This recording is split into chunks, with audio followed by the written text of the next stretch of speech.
This video is a technology preview for zkHumans, a protocol and platform for zero-knowledge, self-sovereign, crypto-biometric, decentralized identity, collective association, and access control. It uses the latest tech in blockchain and zero-knowledge proofs to facilitate a secure and private human identity system for the digital era. This video is also a progress report for this project's participation within the MENA zk Ignite Grants Program, Cohort 1.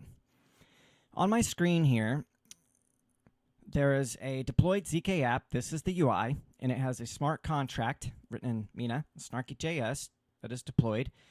And over here on the left, we have an indexer service and a prover service. I will explain these in a moment. Now, for the app, first you're going to connect your wallet, and then you can create multiple identities. When you go to create a new identity, it works similar to the way a crypto wallet, can generate multiple accounts. There is a deterministic seed algorithm that uses your wallet as the operator key to access and create and manage identities. Okay, so this is your zkHumans identifier, in this case here, and this is your operator key, which is the wallet. Okay, so we're going to create identity. The first thing we need to do is compile the zk app. This takes a while, roughly 2 minutes on a newer computer. It varies. Once this is done, it only has to be done once. Okay, so the way this works is that it's self-sovereign. That means you're in charge of it. The individual is owning their data. Their identities consist of a Merkle tree, technically a Merkle map, that stores one or more authentication factors within it. And proving ownership of that identity is to prove inclusion of one or more authentication factors within that identity's Merkle root. In this manner, all the data is kept private. I'll explain more about the zkKV off-chain decentralized storage solution that is powering this. But it's really cool in the sense that the data is public yet secret. Only the individual that has created that data can access it. To everyone else, it looks like random numbers. Okay, so when we create an identity, we compile the zk app, the smart contract. This is happening in our browser locally. We sign it with our operator key, that is our wallet, and we prepare the proof, then we send the transaction to the network. And when that happens, we have a service that's running in the background over here that is the indexer. What this does is it facilitates the transactional concurrency. So more than one transaction can occur at the same time. In tandem with the indexer and the prover, this is how the decentralized nature is facilitated.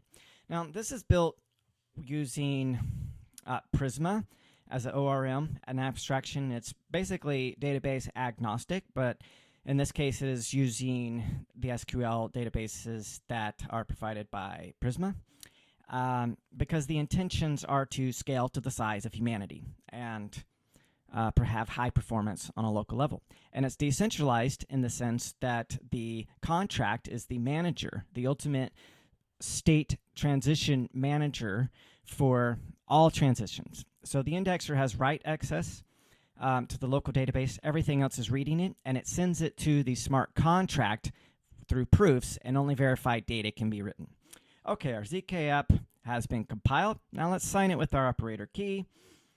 Okay, you got to charge your account with MENA to make this, because there's going to be a fee. All right, let's prepare the proof. Now, what this is doing is creating a proof that, one, this identity does not already exist within the smart contract identity manager, aka this is a new identity. And secondly, it is proving that this operator key is within the Merkle tree of this identity. All right, let's send the transaction. Okay, the transaction has been sent. We can explore it. This is a MENA Explorer here. We can see our transaction, and you could check out the raw data if you really want to get into that. All right, now what we are doing now is waiting for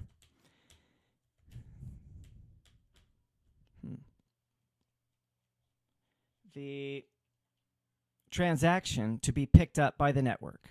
Okay, so the MENA network is now going to process the transaction and include it in a block. And when it does, the indexer will notice this and record it as pending storage. What this does is collect all the transactions during this block window as pending. Then secondly, the prover will collect all the pending transactions from that block and condense it, prove it, and update the smart contract. All right. While this is waiting, we could talk more about the facilitations. So this is zkHumans. It uses biometrics, crypto biometrics to be precise, and what that means is that it uses zero-knowledge proof so that your biometric information never leaves your device. Like on your local device, the biometric information is recorded, not recorded, but put into a zero-knowledge proof, and then transmitted to the network from there. All right. Okay, the zkKV. This is a custom-built zero-knowledge key value store for the zkHumans protocol, and it very closely matches the data structure of a zkHumans identity, both for individuals and collectives, which is a recursive Merkle tree, Merkles within Merkles. Okay, so it takes a Merkle map as a key value store, and it gives it a unique identifier that does not change, and it associates that with the root hash of the Merkle tree. So the Merkle tree root hash evolves as the data within it changes, but its static identifier remains the same. So that's the key, the static identifier, and the value is the root hash, or the commitment. So it takes this key value and then recursively it puts it in another Merkle map. So the identity manager within the smart contract is a key value store of identities, which their key is their unique identifier, the static, for that identity, and its root commitment that evolves over time as the authentication factors within that identity are administered. So within that way, it supports a multitude of stores, many actually, and it only takes 2 state variables within your smart contract. Or really just one, the root hash. Okay, so this is an abstraction of the zkHumans protocol, the zkKV. It is specific to zkHumans, but it also has a general purpose nature. And it really speaks to zk in the very essence of what zk is, because the data is public yet secret. And it's really cool what you can do with that, because only the creator of that information has access to it.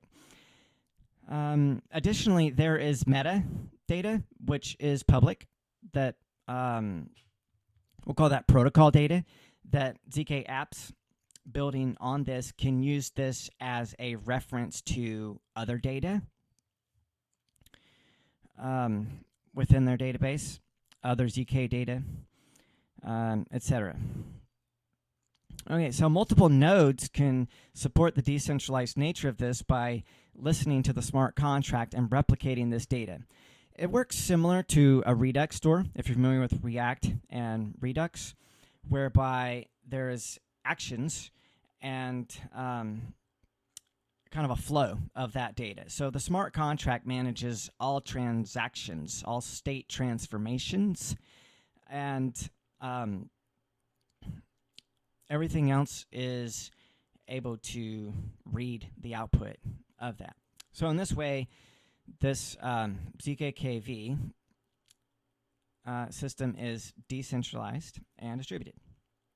Okay, additionally, this is the ZK app stack, which is a stack of technologies that are powering zkHumans. And with Snarky.js development, the first thing you'll notice is with the ZK app, you have a UI and a contract. They're separate but related projects.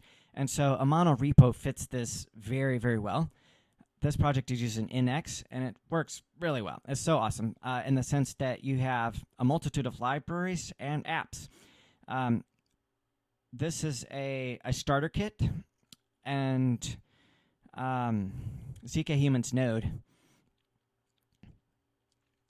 This is the directory structure. So in here you can see there's the Prisma of the database, TRPC for your API. You also have utilities as libraries. These can be published to NPM, for example. Your smart contracts and other libraries. There is the UI, the API. In this case, we have the indexer, and we also have the prover as another app, and the Oracle. That is not here, but there is a ZK Oracle facilitating the auth. Now, zkHumans is using Humanoid as the premier crypto biometric provider. All right, now we're still waiting for confirmation of this transaction. And if you're familiar with blockchains, there's an average block time, and then sometimes blocks take longer. So this one, we're still waiting for.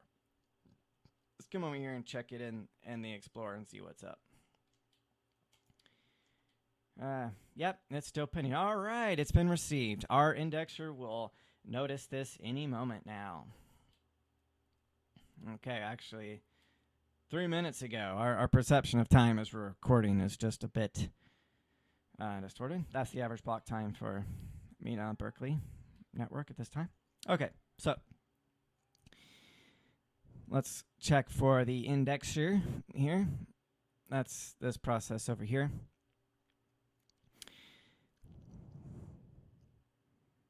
So it's going to notice that this transaction to create the identity was submitted as a valid proof. Now, if your proof's not valid, you can't even send it.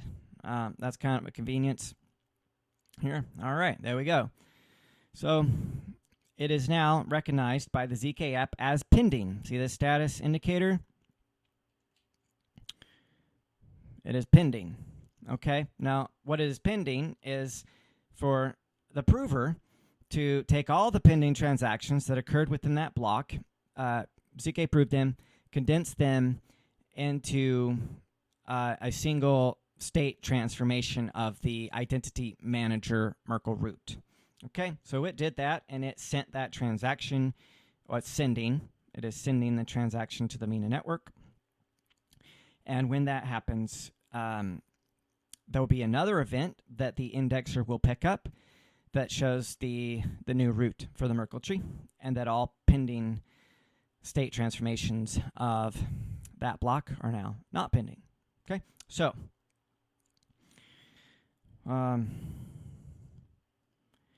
what we need to do is wait once again for that transaction. Now, one thing to note about this in this setup, which is evolving, but it's working very well right now, is that writes take longer. Okay, you have to wait for block finality. You have to wait for inclusion of these transactions within blocks to proceed. For example, to add an authentication factor or administer an identity or to use it, it has to exist, and it needs to be settled within the root Merkle tree. So that is happening now. And once that happens, which is not that often in the scope of how often you use it, so writes are slower, but then reads are just there. You take the data, you create proofs, and you prove your identity. So reads are often and quick, whereas the writes take a process of settlement to occur. Okay, so this transaction was sent by the prover, and we're now waiting for the Mina network to pick it up. All right, so let's see what else we can cover while we're waiting for this. Okay, so an identity has a multitude of authentication factors.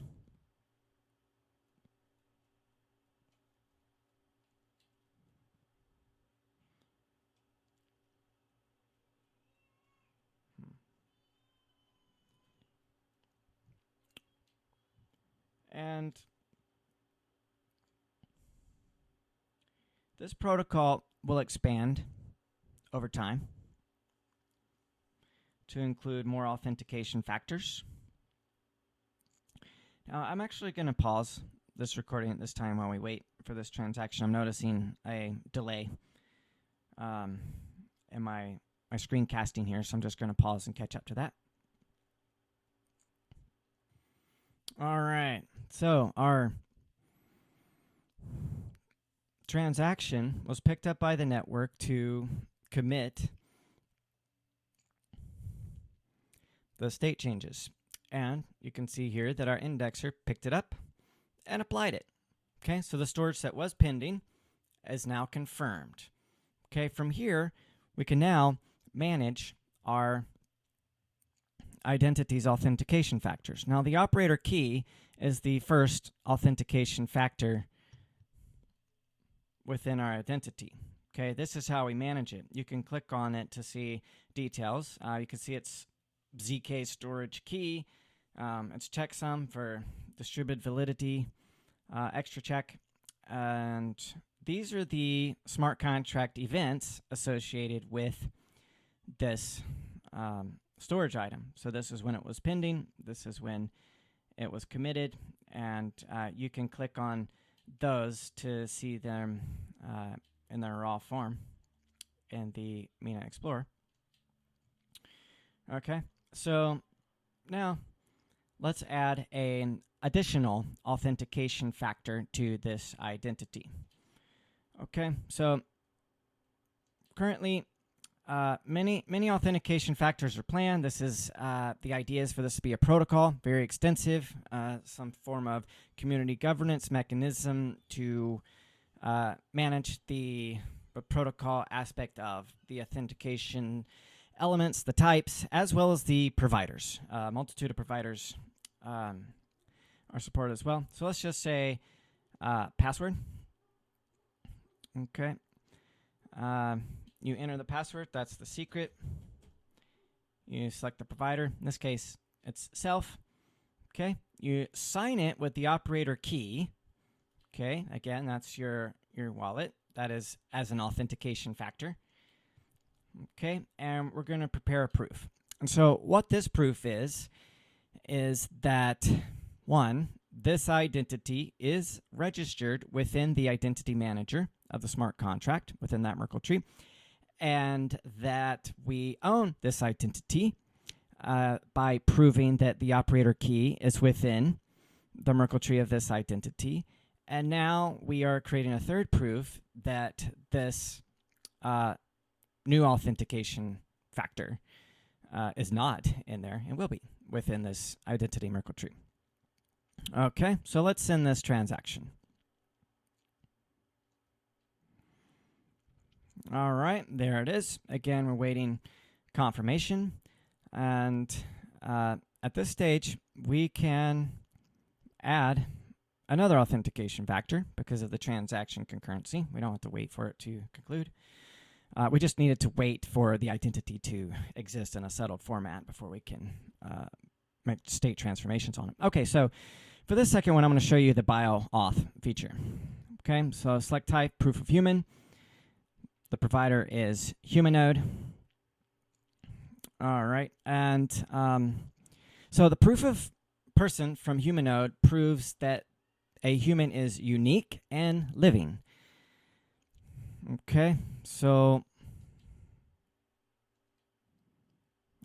actually, okay, we're going to pause right there. All right, we're back. I let the cat out. All right, so what happened when we're gone was that transaction confirmed, okay, on the network. And so it is now in a block.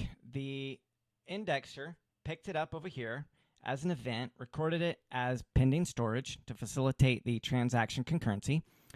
And we see our prover just picked it up as well. So all pending storage within that block is now being squashed into an update, a single update to the very root Merkle tree, the identity manager. And over here, what we see is that we now have two authentication factors within this identity. We have the operator key, and we have the password that we just added.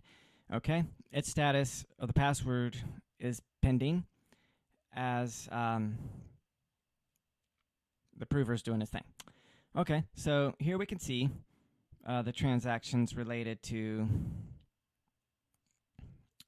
this pending storage. See, it just has pending, and in a moment we'll have it show that it is committed. Okay, so what's it like to add another authentication factor? Okay, many are planned, including multi-chain crypto wallets. I could speak to that. Similar to the operator key, you could use another Mina wallet, or you could use other chains, other wallets from other chains as an authentication factor. Biometrics, like the WebAuthn, the little scanners built into some new phones and computers, things like that. A way to crypto biometric those. Proof of human. Here, this one's really exciting because it proves both unique and living with its own zk mojo and decentralization. Okay, so provider, it's human node, and now the bio authorization, the way this works, there is a zkHumans zk oracle that's essentially a bridge between human node, bio authentication, and Mina. Okay, so when you click this bio authorize, you will be presented a link to BioAuth, this particular payload. So essentially, this is a payload of this identity, this identifier, that we will bio-authenticate using our unique bio-authentication ID. Okay, so when you click that, here is the crypto biometric authentication, big button. Now, I'm not going to... Actually, maybe I do. Maybe I just pause this part. This part carries you through the bio-authentication process. I just don't want my face on screen. My personal bio-authentication. So what you're going to do is you click that, and it's going to take you over to the human node crypto biometrics. I'm pausing right here. All right, I'm back. I completed my bio-authentication, and upon success, you'll be presented with this screen. You say accept. And now I am going to sign with my operator key. Okay, I'm going to prepare the proof. You start getting used to how this part works. Now you see there's multiple steps here. We could say, one button to do a lot of these things. This kind of happened developmentally, and I've appreciated it for the transparency of the different steps and how they are working. Because if you make an invalid proof, it'll fail. So it's nice to have a little separation from sending the transaction. But anyway, if you watch the console, you'll see more specifically what is happening. And there's some performance metrics too on these things. All right, so what we just did was we bio-authenticated. We got a unique identity, bio-auth identity. We signed this payload that's specific to this identity, the zkHumans identity identifier. And now we are going to add it as an authentication factor of our identity. Okay. Again, we're waiting for confirmation on the network. Okay, so in this manner, this identity here has a multitude of authentication factors. Okay, now it depends on the application that is authenticating this identity for how it does. It may just have you insert the operator key to prove identity ownership. It may just leave it up into you to provide a one. It could be a PIN or password if that's what you choose. It could be your operator key. It could be both. Or it could require the bio-authentication. Okay, so there's a lot of flexibility in how these identities are authenticated. But once you've gone through this process of creating it, of setting it up, then you just use it, So in a vision of how this is used, you go through this process that takes a bit of blockchain finality patience, and then you use it. It's stored in there, and then you're just creating proofs against what's there. Okay. Now the next stage is for zkHumans is kind of polishing up what's here. The zkKV is just really exciting for what it can do, and continue making it easy for libraries and support for consumers of this identity. It'd be great to see a passport mechanism. Vision is for it to be like a browser extension and work pretty similar to like a wallet. Take a Nora wallet, for example, where you create accounts, you manage them, you could create identities like this, but through that, and then it would create a common interface and a streamlined way to use these identities as a passport by a multitude of applications, zk apps that support that identity verification system. Let's see what else we could cruise in this moment. Okay, the storage. Now, for every event that came in, so we got our zk app here. This is our zkKV, basically, is what we're looking at right here. This is the zk app address of our smart contract, the identity manager. And it currently has 4 storage elements that came from 5 events. The other one was the initial creation of the root storage, the identity manager Merkle tree. Let's see, let's check out the events. Okay, these came from the smart contract.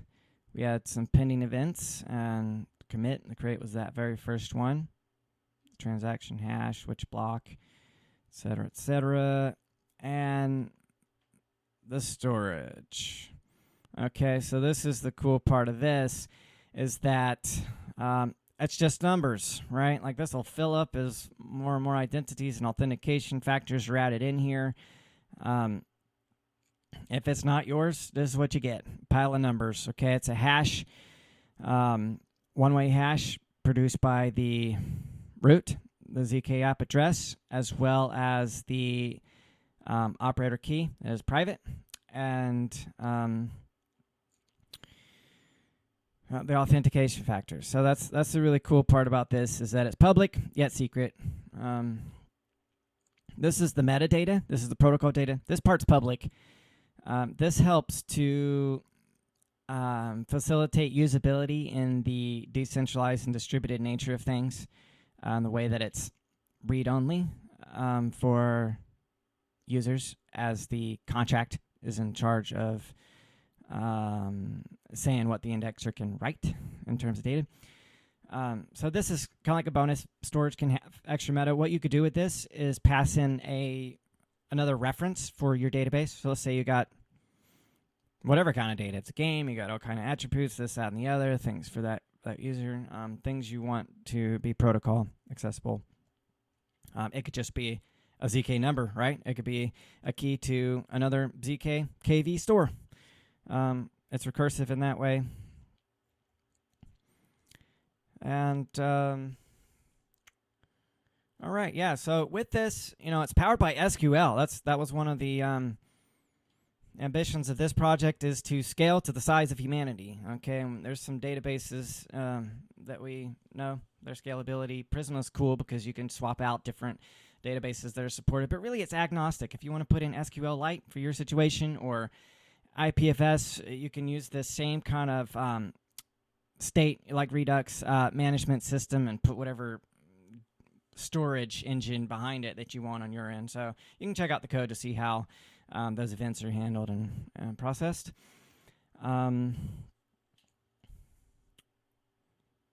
All right. Well, thanks for watching.